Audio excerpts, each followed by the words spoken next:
Moderated by Dr. Sehun Kim from South Korea, Dr. H.S. Bhartoi from Chandigarh, Dr. Shraddha Maheshwari from Mumbai.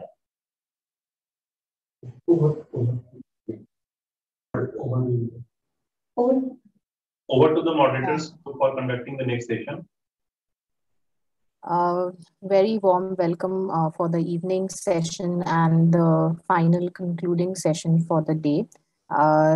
It's a very interesting session on geriatric spine and CV junction anomalies. And we have great stalwarts here who will be talking about this topic, which has been very interesting to most of the delegates who will be listening to it.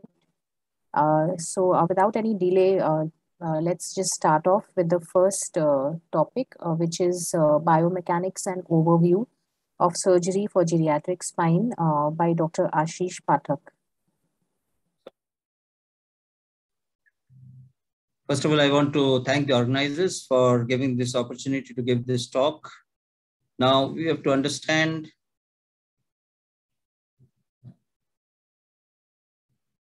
first of all, I have to thank the organizers for giving this opportunity to give this talk.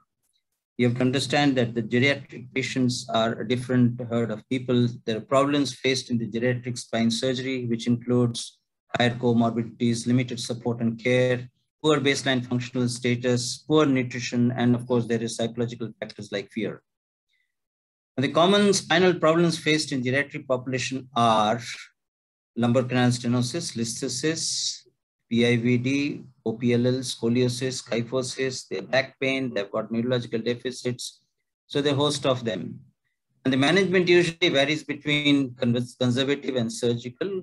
They prefer conservative because for the fear of surgery, and then they have to be on prolonged medications. But in the surgical arm, of course, we have got a definitive treatment, it's a better outcome, and of course, they have less disability if they're operated. But before I embark upon my talk, I would like to talk on something about the biomechanics of the spine. And this, of course, begins with the problem of spinal balance. Now, we have got the plumb line. The plumb line means that there is a line which starts from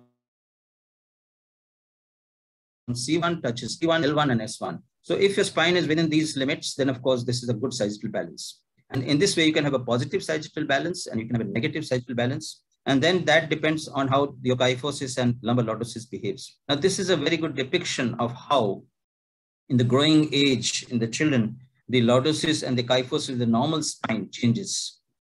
Coming to the question of scoliosis, this is a classical example of where we can see that how scoliosis is measured through Cobb's angle, which is the line which is touching the upper border of the most displaced vertebra versus the line which is touching the most bottom end of the vertebra, and this gives you the Cobb's angle, which decides upon the amount of the scoliosis the patient have. And this is the depiction on the X-ray, how you can see you measure the Cobb's angle. This is very important for all radiologists. Similarly, lordosis is measured by the lordotic angle, which is from the upper surface of the L1 versus the lower surface of the L5. And this is how you measure the lordotic angle in the patients. And this, of course, varies from normal variation to abnormal variation. Other than that, there is something called a T9 tilt, which is very important. This is a line which is drawn vertically from the middle of the femur head, and another line which touches the same point from the T9 vertebra. So this is how you measure the T9 tilt. Similarly, there is something called a L1 tilt, which means line drawn between the midpoint of the lower surface with the L5 going vertically up, and there's a similar line going from the middle surface of the L5 and going to the middle body of the L1. So these are important lines, L1 tilt, T9 tilt. The lordosis predictive equation is based on kyphosis, T9 tilt, sacral slope, and incidence. Here I mean pelvic incidence. So these are very important factors. So if you consider the spinopelvic alignment or the sacropelvic alignment, we have to take the concept of pelvic as a vertebra itself. And here, of course, we have got the sacral inclination. So you can have a vertical sacrum, you can have a horizontal sacrum. And there is, of course, pelvic incidence, which I'll allude to. So the positional parameters, so far as the pelvis is concerned, has various factors like sacral slope, the pelvic tilt, the pelvic incidence, which I'll go through now. Sacral slope is the line, is the angle which is formed by the line from the upper border of the S1 vertebra with a horizontal line touching the middle of the upper surface of the S1.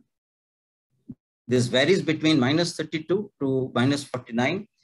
And of course, if you have got a vertical sacrum, it's a lower slope. With horizontal sacrum, it's a higher sacral slope. Now, why do you need a sacral slope? The higher sacral slope means you're likely to have a spondylolisthesis in the long run. So one has to be careful. Similarly, there is a lumbosacral angle, which is measured by Ferguson's technique and varies. It varies between 18 to 71 degrees. And this can get distorted in inflammation and degeneration. So this is the depiction of how a Ferguson's angle is measured. This is a line drawn along the slope of this upper S1, and there's a horizontal line which touches the anterior lip of this one. And this also varies. The pelvic tilt is another important point. This is a line which is drawn from the mid of the femur head, which goes vertically up, with a line which goes from the mid of the femur head to the middle of the S1 vertebral S1 surface. So positive pelvic tilt means that the sacral plate is behind the hip, and the negative pelvic tilt means that the sacral plate is in front of the hip. So this is the picture how a bad posture, where it shows a pelvic tilt. If you have an anterior pelvic tilt, that's not good for your spine. A posterior pelvic tilt is better, but the neutral one is the best. I come to the question of pelvic incidence, an important factor in spinal lordosis and curvature. This is actually an algebraic summation of sacral slope and pelvic tilt. So alpha plus gamma is equal to beta. So sacral slope angle and the pelvic tilt angle, if joined together, if combined together, forms the pelvic incidence. Now, why do you need the pelvic incidence? It determines the relative position of the sacral plate in relation to the femur head. So the lower value is 35, the upper one is 85. So pelvic incidence, as I said, is equal to sacral slope plus pelvic tilt. If there's a low pelvic incidence, so there's decreased sacral slope, the lordosis is flattened. If there's high pelvic incidence, that means it's increased beyond 62, then of course lordosis is more pronounced. So the spine, of course, has its different biomechanics. Now I come to the broadly into the questions which are related to the aging of the spine. We know there are two important factors which happen in the spine. One is reduction of the bony mass, and the other is the various degenerative changes. And these vary from person to person, the rate at which it's changed, the gravity to which it proceeds, and of course, the combination of various changes which happen in the elderly spine. One important thing is the load. The load of the spine is vertical or gravitational, but importantly, which we tend to ignore, is the shearing stress. The shear factor is the vertebral body, which the upper one tends to slip over the other because of the various obliquity of the vertebral placement. And this is very important, and this plays an important role in the degenerative changes. The most common degenerative change we know is a disc prolapse, because there are hydrodynamic changes in the disc loses its water content, and that's why it gets desiccated. Following that, there are changes in the end plates, which again is a complex mechanism, and we can keep on talking on that. And to be brief, as the disc becomes black, and that means that there is hydrostatic change and dehydration of this. Following that, of course, we need to answer the question of load transfer on the discs. Normally, we see the posterior elements of the spine, like the facet joints, only take 8% of load. But with age and the hydrostatic changes in the disc and the degeneration in the disc, this load sharing of the posterior elements shifts to the facet joints, and that's why you have got the pain. So the anterior part of the vertebral body takes only half the weight which it used to take earlier, and the posterior elements now take the load, and so you have got back pain. Similarly, there are changes in the end plates, and the end plate pathology is again a complex thing where there is hemodynamic changes followed by innervation of the nerves, and this leads to various changes in the disc also. And these end plate changes are again classified into various types, which are called the modic changes. From type 2 to type 6, here you see in this chart, these are the modic changes, which are important changes. And as the degeneration progresses, the last one, as you can see, there's extensive damage to the end plate with total destruction. The other factor which one must understand is the facet joint changes. The facet joints are very important because they prevent the shearing effect, the shearing stress, and they take all the brunt of the vertebra from shifting into the front or slipping to the back. So this is where the important effect happens, and there are a lot of changes in these facet joints with hypertrophic changes and ulceration of the joints and synovial thickening, which give rise to compression of the nerves. And of course, that gives rise to a lot of pain by itself. So painful facet joint syndrome is one of the factors which we see. Besides these, the muscles, which actually are important in maintaining the posture of the spine because they have got the various receptors which keep a posture properly, they also undergo degeneration, and there is fatty infiltration. This gives rise to muscle atrophy. So obviously your balance of the spine is again hampered by the degeneration of these muscles. Nonetheless, the role of the ligaments are very important. With advancing age, the elastin content gets replaced with the collagen content. And because of the changes in the elastin and the collagen, there is, of course, reduced height of the vertebral discs because of degeneration. So these ligaments undergo thickening and the hypertrophy, and they give rise, they buckle and they give rise to secondary spinal stenosis. So this is the picture where you can see the advanced spinal stenosis versus the mild spinal stenosis, which are there as depicted here. Osteoporosis is another factor, is a very important factor. The cross-link between the trabeculae gradually gets dissolved with age, and because of the cross-link getting lost, the trabeculae buckle, and this is how the bones become soft and they tend to compress. And this is the picture where you see there are multiple compression. You don't need to have any fall, you don't need to have any pressure, you don't need to have any major event. They can just collapse by their own weight. So this is very important to remember in the older age. So this is a picture of advanced collapse, which is producing also compression on the spinal cord. So if a patient like this with a 71 years old male with claudication and paresthesia comes, and you see this picture of the just an X-ray where you can see there is already a slight inclination of the spine which is happening because of the changes, degenerative changes. Whether it is spasm or not, if there's a compressive element, you better treat it so the patient is comfortable and the patient doesn't go into further degenerative changes. As you can see, there are already changes there in the spine. Look at this spine now, advanced degenerative change. Lateral listhesis, and obviously there is a severe compression. And here in this case, if you just take away the compression, that's not going to work because this listhesis is going to make things worse and the pain is going to be very pronounced. So this patient is one hot from the press where we just align these vertebral bodies by multi-level fixation and the patient is doing fine. I'm sorry for the poor quality of the X-rays in this.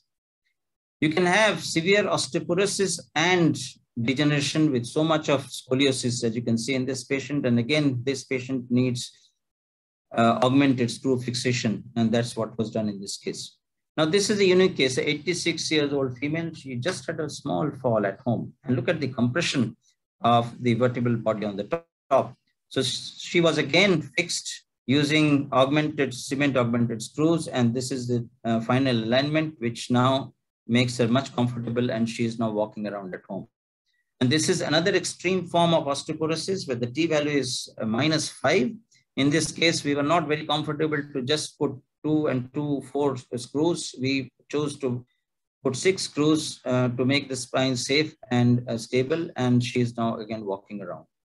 Based on this experience, we managed to publish a comparative series of geriatric versus non-geriatric population where we operated on the spine.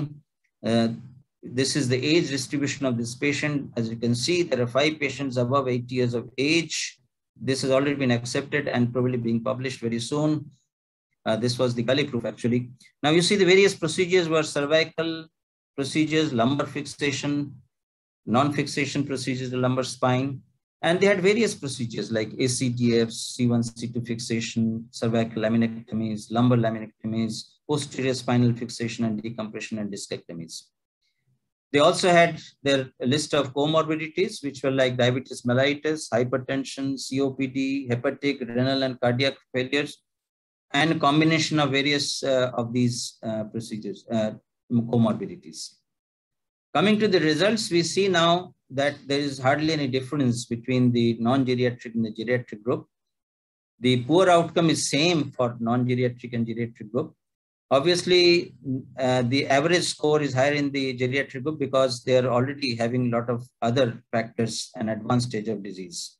And even if you split them of people below 70 and patients above 70, the results are comparable. So from this article, we came to the conclusion there is significant improvement in spinal disability index, which is noted post-operatively in geriatric and non-geriatric group. Preoperative disability was higher in the geriatric group.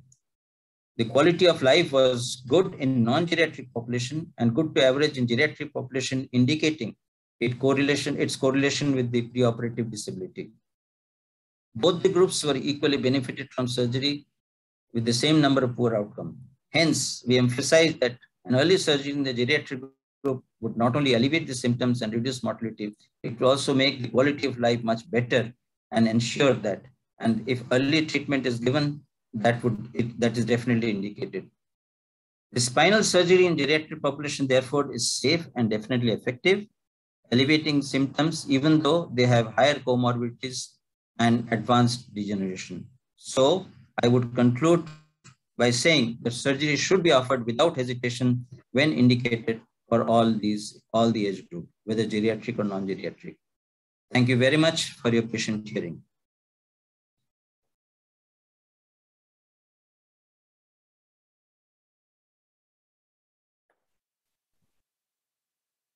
Thank you. Thank you very much, sir, for that wonderful presentation on biomechanics. Is there any questions that anybody would like to ask? I think we can have the questions at the end. Okay. Okay. Great. So I would like to invite my co-chair, Dr. Brigadier Bhadwe. I think we can have the question. Can we have it? On the geriatric. Can we have it at the end of the session? Because there will be. No, you cannot. Hold a minute. Hang on a minute. You cannot have it at the end of this session because I have to go to another conference at the end of the session. So we can have question answer geriatrics after the 3 talks on geriatric spine. Okay. Is that okay? Okay. We can do that. Yeah. Yeah.